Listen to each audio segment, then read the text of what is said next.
शायद इसमें एक बाउंस बैक देखा जा सकता है, क्योंकि इसे वापस शॉर्ट टर्म टारगेट में 820 तक दिखा सकता है मूव, बट 770 का स्टॉप लॉस जरूर रखना है। बजाज हाउसिंग का मेरा 142 का बाइंग है और 540 क्वांटिटी है, तो उसमें वैसे तो ये नया स्टॉक है लिस्टिंग में, बट कुछ कंपनी के क्या स्टैंड है इस पे? ठीक है, तो आप शुरुआत आपकी बजाज हाउसिंग फाइनेंस से करते हैं। आशीष जी, ये स्टॉक एकदम ब्लॉकबस्टर लिस्टिंग हुई थी इसकी 16 सितंबर को। 70 का इशू प्राइस था, 150 पर लिस्ट हुआ था, लेकिन वहां से फिसल कर अभी 143 रुपीस पर कामकाज करता दिख रहा है, लेकिन आज इसमें तेजी देखने को मिल रही है, करीब 4% अप है। क्या करना चाहिए? वैसे सर आपका फ्रेम क्या है? लॉन्ग टर्म के लिहाज से लेकर रखा है आपने या शॉर्ट टर्म के लिहाज से देख रहे हैं? आशीष जी, आप आंसर कर सकते हैं इसको। श्रेया जी, देखिए बहुत रीसेंट लिस्टिंग है, जैसे आपने बताया 16 सितंबर का, और अभी तक प्राइस डिस्कवरी नहीं हुई है, क्योंकि जब स्टॉक खुला था तो ऑलमोस्ट 100% गेन पे खुला था नीचे। लेकिन ये है कि एक बेस या एक डिमांड जोन बन गया है, 125 का जो जोन है, वहां पे डिमांड हमने देखा है कि आता हुआ देखने मिला है, और सप्लाई पूरी जो भी थी अब्जॉर्ब हो गई है। अब वापस ये अपवर्ड ट्रेजेक्टरी में रिज्यूम कर रहा है, लेकिन ऊपर रेजिस्टेंस एरिया काफी बने हुए अभी भी, इसमें 152 का इमीडिएट एक रेजिस्टेंस एरिया है, तो यहाँ पे होल्ड करने की सलाह है इनके पोजीशन को। लेकिन जो स्टॉप लॉस इन्हें मेंटेन करना चाहिए वो करीब 137 का एक एसएल मेंटेन करे। अगर 152 ब्रेकआउट होता है तो इसमें शायद वापस 165 तक का जोन देखने मिल सकता है। तो सुरेश जी, होल्ड करने की सलाह मिली आपको, 137 का स्टॉप लॉस लगाकर आप इसको होल्ड कर सकते हैं। अब अगला सवाल लेते हैं, प्रतीक जी जुड़े हुए हैं हमारे साथ सूरत से। प्रतीक जी, अपना सवाल पूछिए। Good morning. Good morning madam, मेरे पास GSFC है, 1000 क्वांटिटी है, 223 पे मैंने बाइंग किया है, और मेरा नजरिया है शॉर्ट टर्म के लिए, तो मेरा टारगेट और स्टॉप लॉस क्या रहेगा? अगर निफ्टी का 25 का लेवल आता है तो उस लेवल पे ये कहाँ तक लेवल लिखा सकता है GSFC? ठीक है सर, GSFC पे सवाल, फर्टिलाइजर और केमिकल सेक्टर का स्टॉक काफी ज्यादा बजिंग स्टॉक है, 1000 क्वांटिटी है, 223 पर ले रखा है। शॉर्ट टर्म के लिहाज से देख रहे हैं, क्या राय रहेगी? जी श्रेया जी, इस स्पेस में अच्छा मोमेंटम बन रहा है। चंबल फर्टिलाइजर हमने ऑलरेडी देखा कि इसमें एक अच्छा मूव बन चुका है, और स्टॉक कंटिन्यूसली हाई राइज के पैटर्न बना रहा है पिछले 7-8 दिनों से। ये स्टॉक भी अपने 200 डेमो पे आके अब थोड़ा सा रेजिस्ट कर रहा है, एक पॉज ले रहा है। हमें लग रहा है यहाँ से एक फ्रेश मूव वापस देखने मिल सकता है, और एक परफेक्ट फ्लैग का ब्रेकआउट होगा, जिसका जो टारगेट दिख रहा है वो 240 तक का भी आता हुआ देखने मिल सकता है। तो यहाँ पे होल्ड करने की सलाह रहेगी, यानी जो स्टॉप लॉस मेंटेन करना चाहिए वो 218 का एक एसएल मेंटेन करे, और 240 तक का मोमेंटम एक्सपेक्ट कर सकते हैं इसमें।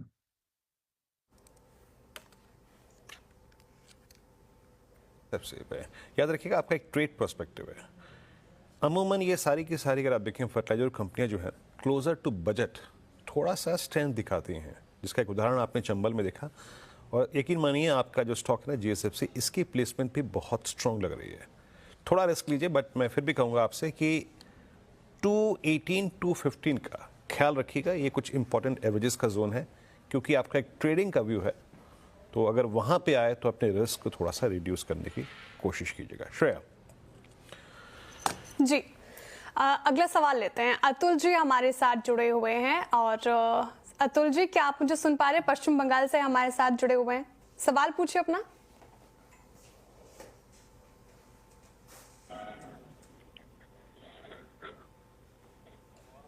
अतुल जी, क्या आप मुझे सुन पा रहे हैं? अपना सवाल आप पूछ सकते हैं अभी फिलहाल। जी गुड मॉर्निंग मैम, मेरे पास पावर ग्रिड है, 100 शेयर है, 328 के बाई है, और मेरे पास ITC है 75 शेयर, 475 के बाई है। ठीक है, पारग्रिड से शुरुआत करते हैं आपके सवाल का। 328 की बाइंग है सर। आशीष जो 321 पर अभी कामकाज कर रहा है, थोड़े लॉस में है। ये 1.5% की आज भी गिरावट देखने को मिल रही है। हालांकि ये स्पेस फिलहाल अच्छा लग रहा है कि पावरग्रिड को कैसे देख रहे हैं आप स्टॉक, और अतुल जी को क्या करना चाहिए इसमें?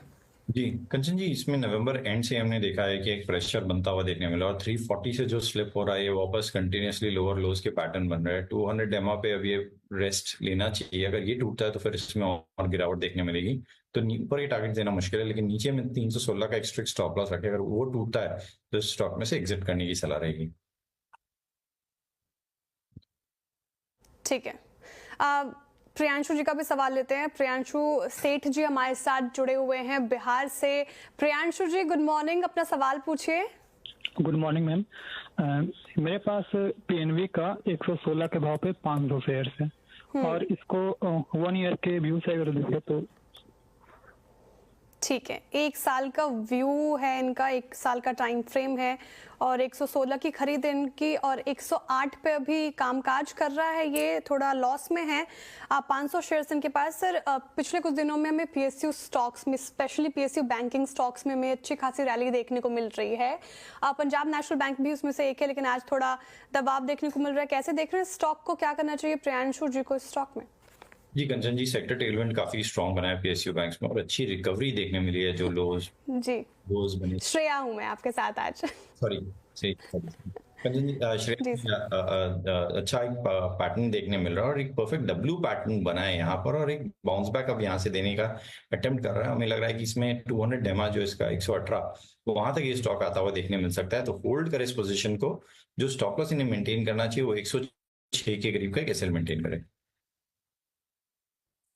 होल्ड करिए सर। और अभी ब्रेक से पहले, इस कार्यक्रम से पहले हम आज कोटक एएमसी के नीलेश शाह से बात कर रहे थे। आपने आई होप इस कार्यक्रम से पहले इस कार्यक्रम को सुना भी होगा।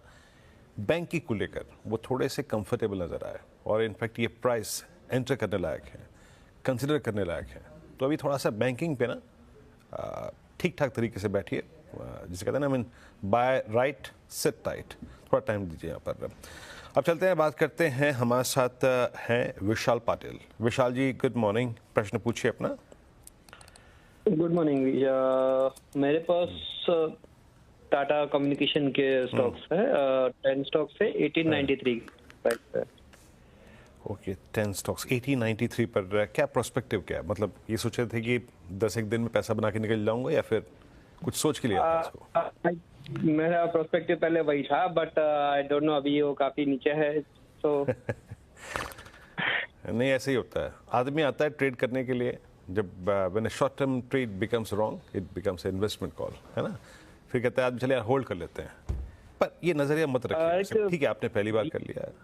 मेरे पास उसका भी मैंने 300 पे लिया हुआ था, उसके 30 स्टॉक्स पे। कौन सा? BHEL। BHEL, अरे BHEL की बड़ी क्वेरी आ रही है। BHEL कितने में लिया था आपने? 300। 300। दोनों ट्रेड आपके लॉस में है। देखिए, मैं आपको एक बात बताऊंगा, चाहे आप हो चाहे कोई और दर्शक भी हो, चाहे वो ट्रेड हो चाहे इन्वेस्टमेंट हो, कुछ रिस्क रिवॉर्ड रेशो का ख्याल रखिए सर। ये स्टॉक जस्ट जरा टाटा कम्युनिकेशन का चार्ट लेके आइएगा एक बार। अप्रैल 2020, आई मीन जस्ट कोविड के बाद, इसका लेवल था करीब मार्च 2020 में 270 रुपये का। एक 270 रुपये के स्टॉक को आप इसकी करियर के सबसे बड़े बुल रन के बाद, एक वर्टिकल राइज के बाद ले रहे हैं ट्रेड के प्रोस्पेक्टिव से एट 1800। ये वाजिब नहीं है। आप मुझे ये बोलते कि मैंने 10 शेयर लिए हैं यहाँ पर, 10 और लूँगा 1200 पे, 10 और लूँगा 800 पे, तो समझ में आता है, बट ट्रेड प्रोस्पेक्टिव हाँ ठीक नहीं है। प्राइमा फेसी आपका सोच जो है सर वो गलत है। आशीष ना, जस्ट अब हम एक इनका ट्रेड लेके चलते हैं। अब हम इसे ट्रेड की तरह हैंडल करते हैं। किस लेवल पे काटना चाहिए और कब तक होल्ड करें? जी वीरेंद्र जी, सिर्फ एक ऐड करना चाहूंगा, अगर कोई मोमेंटम चेस भी कर रहे हैं तो एक स्ट्रिक्ट स्टॉप लॉस जरूर मेंटेन करें। जब आप इतने हाई बीटा और इतने ऊपर ले रहे हैं तो स्टॉप लॉस को जरूर एकदम स्ट्रिक्टली मेंटेन करें।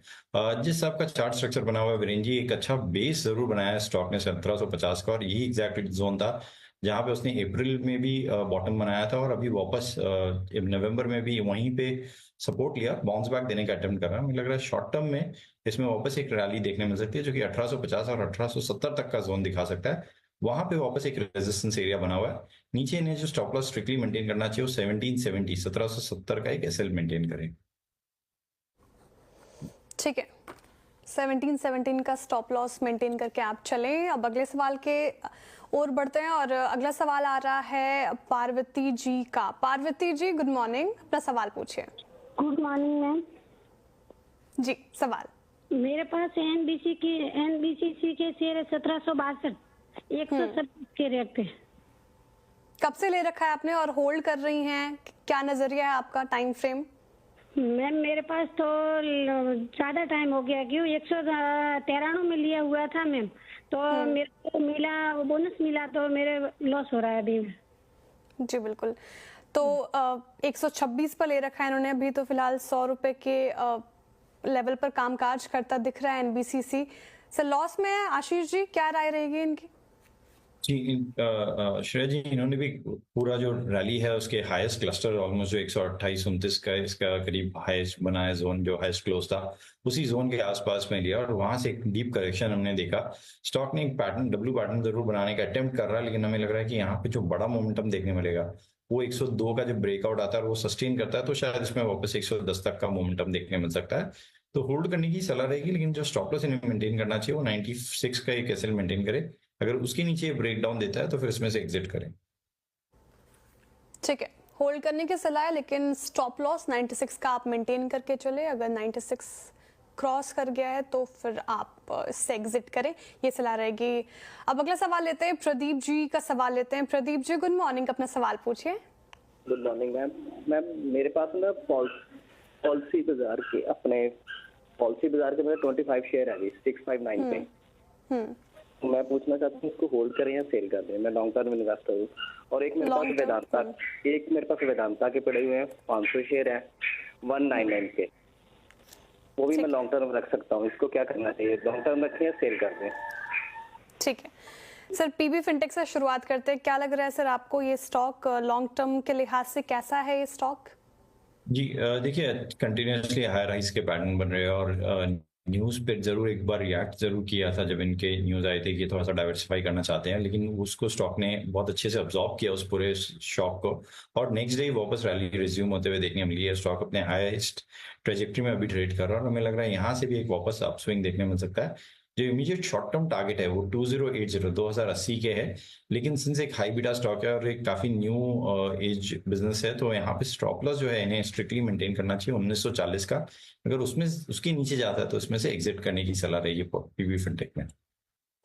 ठीक है, फिलहाल आप 1940 का स्टॉप लॉस लगाकर होल्ड कर सकते हैं और 1940 अगर लेवल क्रॉस होता है, ब्रीच होता है तो एग्जिट करने की सलाह है। फिलहाल पीबी फिनटेक 2009 के लेवल पर कामकाज करता हुआ दिख रहा है। इस स्टॉक पर नजर रखिए और समझदारी से इन्वेस्ट कीजिए। और हाँ, हमारे चैनल को सब्सक्राइब जरूर कर लीजिए ताकि आपको और भी ऐसे मजेदार इन्वेस्टिंग टिप्स मिलते रहे।